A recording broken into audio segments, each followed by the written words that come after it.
আসসালামু আলাইকুম ভিউয়ার্স, আশা করি ভালো আছেন। আয়কর আইন 2023 ধারাবাহিক আলোচনায় আজকে আমরা আলোচনা করব সেকশন 21, রিটার্নে অপ্রদর্শিত বিদেশস্থ সম্পত্তির উপর জরিমানা আরোপ।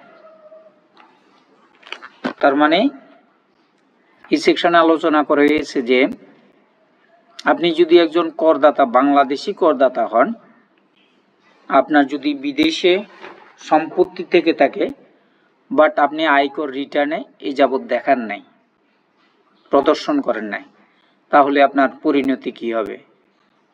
যদি ইনকাম ট্যাক্স অথরিটি কোনোভাবে অনুসন্ধান করে পায় যে আপনার বিদেশে সম্পত্তি আছে কিন্তু আপনি কখনো এটাকে ইনকাম ট্যাক্স রিটার্নে দেখান নাই, তাহলে সেক্ষেত্রে হবে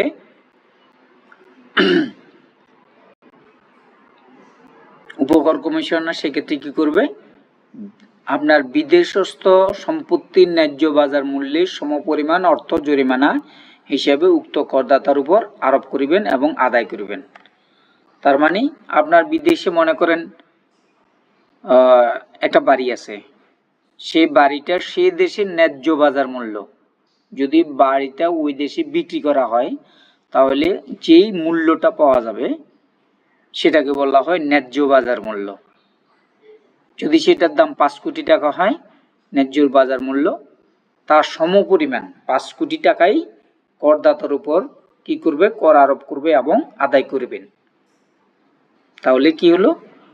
অনেক ডেঞ্জারাস সেকশনটার কনসিকুয়েন্সটা হলো আপনার 5 কোটি টাকা মূল্যের যদি বাড়ি থাকে বিদেশে কিন্তু আপনি ইনকাম ট্যাক্স রিটার্নে দেখান নাই, তাহলে আপনাকে ওই ন্যায্য বাজার মূল্য যেটা হয় সেটা 5 কোটি হোক, 7 কোটি হোক, 10 কোটি হোক, সমপরিমাণ অর্থ জরিমানা করবে এবং আদায় করবে।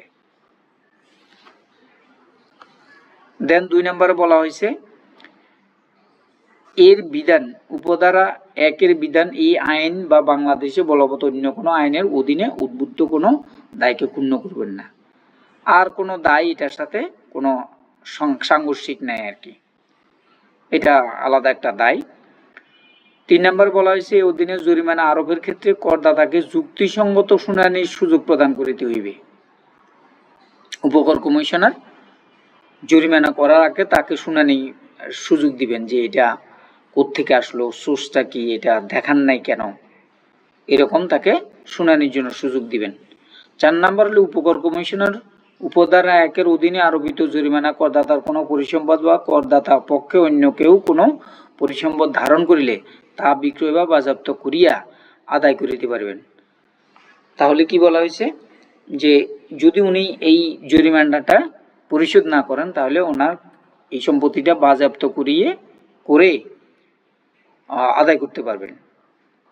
5 নম্বর বলা হয়েছে উপকর কমিশনার বিশ্বাস করিবার যুক্তিসঙ্গত কারণ থাকে যে করদাতা রিটার্নের অপ্রদর্শিত বিদেশস্থ সম্পত্তি রহিয়াছে, সেক্ষেত্রে তিনি উক্ত সম্পত্তির বিষয়ে দেশে ও বিদেশে তদন্ত করিতে পারবেন। আচ্ছা, উপকর কমিশনার দেশে এবং বিদেশে তদন্ত করার এখতিয়ারও এই আইনে দেওয়া আছে। বোর্ড রিটার্নে অপ্রদর্শিত কোনো সম্পত্তি ধারণ প্রতিরোধে বা বিদেশে প্রচারকৃত কোনো সম্পত্তি উদ্ধারে কি করবে? যেরূপ উপযুক্ত বিবেচনা করিয়া সেরূপ ব্যবস্থা গ্রহণ করিতে পারবে। যদি এটা কোনো পাচারের মাধ্যমে, অর্থ পাচারের মাধ্যমে হয়, সেটা উনি কি করবে? ব্যবস্থা গ্রহণ করিতে পারবেন। তারপর আরেকটা সুযোগ আছে, উপকর কমিশনের নিম্নে নহে এরূপ যে কোনো আয়কর কর্তৃপক্ষ অনুসন্ধান বা তদন্ত পরিচালনা নিমিত্তে সম্মতি প্রদান বা অনুমতি প্রদান বা ব্যবস্থা গ্রহণ করিতে পারবেন। তাহলে আয়কর কমিশনার নিম্নে নহে মানে একজন উপকর কমিশনার পর্যায়ে কর্মকর্তা এটার অনুসন্ধান তদন্ত করতে পারবেন। সো আমরা কি বুঝলাম যে আমাদের যদি কোনো করদাতার কোনো বিদেশে কোনো প্রকার সম্পত্তি থেকে থাকে সেটা আমরা অবশ্যই আয়কর রিটার্নে সেটা প্রদর্শন করব, না হলে আমাদের জন্য বিশাল অঙ্কের একটা জরিমানা হবে সেটা হলো আমার ওই সম্পত্তিটা, বিদেশে যে সম্পত্তিটা আছে তার ন্যায্য বাজার মূল্যের সমপরিমাণ অর্থ আমাকে জরিমানা হিসেবে দিতে হবে। আশা করি আমরা বুঝতে পেরেছি। Thank you very much. আসসালামু আলাইকুম।